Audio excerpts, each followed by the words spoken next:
Guys, ഇന്ന് നമ്മൾ അവിൽ നനച്ചത് ഉണ്ടാക്കാൻ പോവാണ്. ആദ്യം നമ്മൾ 4 സ്പൂണ് അവിലിടണം. എന്നിട്ട് കുറച്ച് ചൂട് വെള്ളം ഇടണം. കുറച്ച് മതി കേട്ടോ, കുറേ വേണ്ട. എന്നിട്ട് നമ്മൾ നന്നായി മിക്സ് ചെയ്യണം. ഇനി നമ്മൾ ശർക്കര പൗഡർ ഇടണം.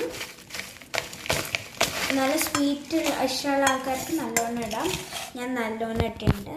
ഇനി ഇതൊക്കെ ഇട്ടിട്ട് കൂടെ ഇങ്ങനെ ഉണ്ടാവണം കാണാൻ. കുറച്ചുകൂടി വെള്ളം ഇട്ടിട്ട് നമ്മൾ നന്നായി മിക്സ് ചെയ്യണം.